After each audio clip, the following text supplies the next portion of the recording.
Sir আমি আপনার পায়ে পড়তেছি, আমার হিন্দু দোকানটা তুলেন না, আমার দোকানটা তুলে ফেলে আমি রাস্তায় পড়ে যাবো। আরে বাবা ওঠেন, আজব মানুষ তো। একটু ওনার একটু বুঝায় কল না, যাতে করে এখান থেকে আমার দোকানটা না তুলে, এখান থেকে দোকান তুলে দিলে আমার মায়ের লই আমি পথে বসে যাবো। আপনি একটু বুঝান না স্যার রে। মা, আমগো দোকানটা কি সত্যি সত্যি থাকবো না? আমগো দোকানটা কি তুলে দিব? আমগো তো মুখেও আনিস না, কিচ্ছু হইব না আমগো দোকানে। এক কাম করি স্যার, স্যার আপনার কাছে সাহায্য করে কইতেছে আমার দোকান দোকানটা তুলেন না। সাজিদ করতেছি, তুমি একটু স্যারে একটু বুঝায় কইও আমার দোকানটা যাতে উনি না তুলে, আমার দোকানটা না যে পারমিশন লওয়া, আমার দোকানটা তুলে ফেলে আমি। আপনারা দুজন বেশ ভালো মতো চেনেন, ইনফ্যাক্ট আমিও বেশ ভালো মতোই চিনি। বলতে পারেন আপনাদের খুব কাছের একজন মানুষের ম্যাজিস্ট্রেট। কি কইতেছ? হয় ভাবি, সেই ম্যাজিস্ট্রেট আর কেউ না, সেই ম্যাজিস্ট্রেট আমি নিজেই, আপনার দেবর। কি কইতেছে না? হায় হায়, আমার দেবর নাকি ম্যাজিস্ট্রেট হয়ে গেছে? হ্যাঁ ভাবি, আপনার দেবর আজকে ম্যাজিস্ট্রেট। আর এর পেছনে সব আমার জীবনে না থাকতেন তাহলে আজকে কি আমি এই পর্যায়ে আসতে পারতাম ভাবি? কখনোই আসতে পারতাম না। আপনার মনে আছে না ভাবি? রাখতেন না। আপনার কি সেই দিনটার কথা মনে আছে ভাবি? আমি আপনাকে এসে বলেছিলাম যে আমি ম্যাজিস্ট্রেট হওয়ার জন্য পড়াশোনা করতে, পরীক্ষা লেখা প্রিপারেশন নিব। ওমা, এটা তো ভালো কথা। শহরে গেলে ওই যে বড় বড় যে কোচিং সেন্টার গুলো আছে, ওখানে যদি তুমি পড়তে পারো। কোচিং এ ভর্তি, বইপত্র কিনা, মেসের খাওয়ান দাওয়ান, মেলা খরচের ব্যাপার তো ভাবি। হ, এটা তো ঠিক কইছো। সব মিলায় তাও কমপক্ষে হলেও 1 থেকে তো 1.5 লাখ টাকা লাগবেই। 1-1.5 লাখ টাকা? আহ, সমস্যা নেই।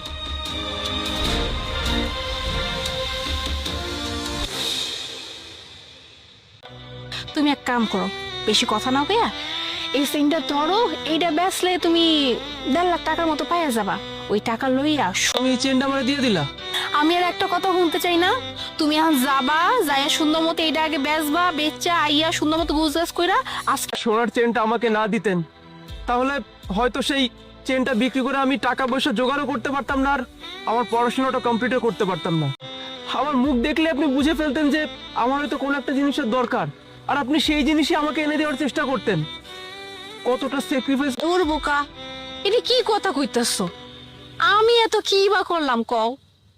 আমি যা কিছু করছি, তোমার ভাই যে তোমার ভাইয়ের তো মেলা বড় স্বপ্ন আছিল, হ্যাঁ সরো ভাই বিশাল বড় একজন অফিসার হইব, সব সময় কথা কইতো, সবাই রে কইতো, যার জন্য তোমার ভাইটারে আল্লাহ আমগোর কাছ থেকে লয়ে গেছে। কিন্তু তুমি জানো, তোমার ভাই যখন অসুস্থ, তুমি আমার ভাইটারে কিন্তু দেখা রেখো, নিজের ভাই মনে কইরো। আর যদি পারো ও যাতে করে বড় একজন অফিসার হয়, এর লেগে যদি আমার নিজের জীবনটাও দিতে হইতো, আমি আমার নিজের জীবনটাও দিয়ে দিতাম। কেন জানো? কারণ তোমার ভাইয়ের কথা, মানে আজকে যে তোমারে আমি এরকম দেখতাছি যে তুমি ম্যাজিস্ট্রেট হয়ে গেছো, আমার জীবন আর কোনো কষ্ট নাই। আমি এতদিন যা কষ্ট হয়ে গেছো, তুমি আমার দোকান রহিনা তুইলো না, আমার দোকান রহিনা চালাইতে দাও, নাইলে এই যে তোমার ভাতিজিরে লয়ে কিন্তু আমি রাস্তায় পড়ে।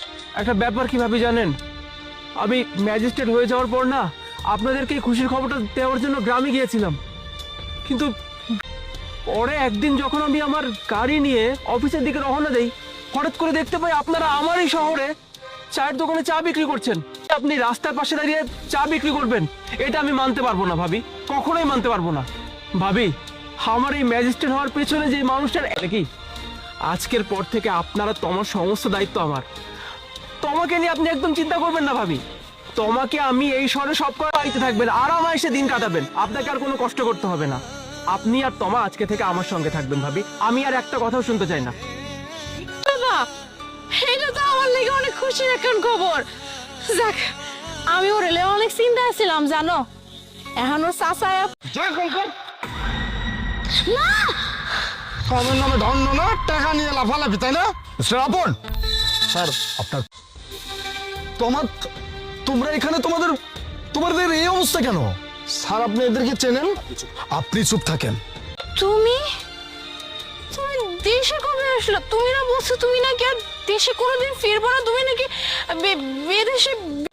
আমি ওখানে গিয়ে বিয়ে কেন করব?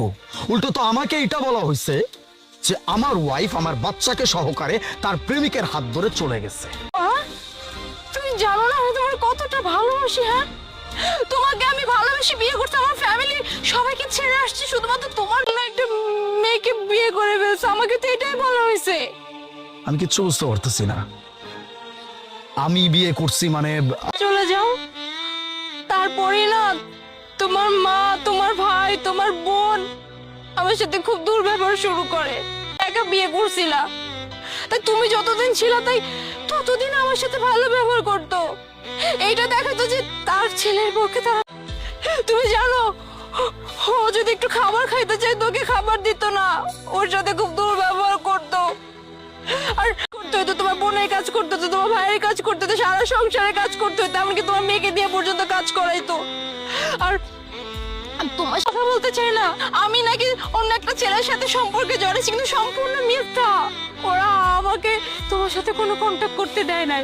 বিয়ে করছো তুমি নাকি এইটা বলে দিছো যে তুমি নাকি আমার সাথে আর থাকতে চাও না, আমাকে নাকি তারা বাড়ি থেকে বের করে দিবে। এটা তুমি বলছো যে তুমি আমাকে আর তোমার মেয়েকে বাড়ি থেকে বের করে দিছে, আর বলছে যে খবরদার আমি যেন এই ভুল না করি, যাতে আমি তোমার সাথে কন্ট্যাক্ট করি। এত বড় একটা কথা বলছে, এরপরে কি আমি পারি তোমার সাথে কন্ট্যাক্ট করতে? আর তারপর থেকেই তো আমি আমার মেয়েটাকে নিয়ে এই পাশে একটা বলছি। যে সাইডে কাজ করতেছো এই সাইডটা আমার কাজ করতেছো তোমরা। এত কিছু হয়ে গেছে, আমি বিয়ে করছি, আমি তাহলে অন্য কোথাও কেন বিয়ে করব? কি তুমি বিয়ে করলে? সত্যি তোমার কারো? অনেক হয়েছে, আমার সামনে এখন সবকিছু ক্লিয়ার। দুয়ে দুয়ে চার একদম মিলে গেছে। যখন আমি বিদেশ থেকে বাড়িতে আসি তখন এই মানুষটাকে এত ভালোবাসলাম, ভালোবেসে বিয়ে করলাম, সবকিছুর এগেনস্টে গিয়ে আমি যে মানুষটাকে আমার ঘরে এনে তুললাম, সে মানুষটা আমার সন্তানকে নিয়ে চলে গেল। আমাকে একটা কথা বলা হয়েছে, আমার ওয়াইফকে একটা কথা বলা হয়েছে, আর আমাদের মাঝখানে একটা বিশাল দেয়াল তৈরি করা হয়েছে। সব ঠিক হয়ে যায় সময় মতোই, আমার চোখের সামনে সবকিছু ভেসে উঠছে। আমি সব সত্যিটা জানতে পারছি, আর কোনো চিন্তা নাই। ওরা আমাকে বের করে দিবে, ওরা তোমার কথাও শুনবে না। আমাকে আর আমার মেয়েদের প্লিজ ওই বাড়িতে নিয়ে যাও না।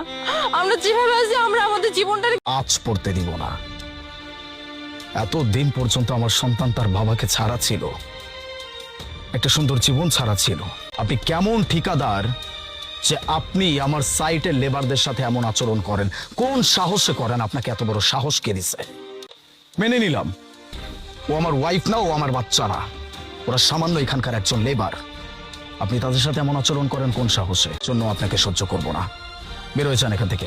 স্যার আমার মাফ করে দেন স্যার, আর এরকম আর কখনো করুন না স্যার, মাফ করে দেন। আপনি এখান থেকে বের। মা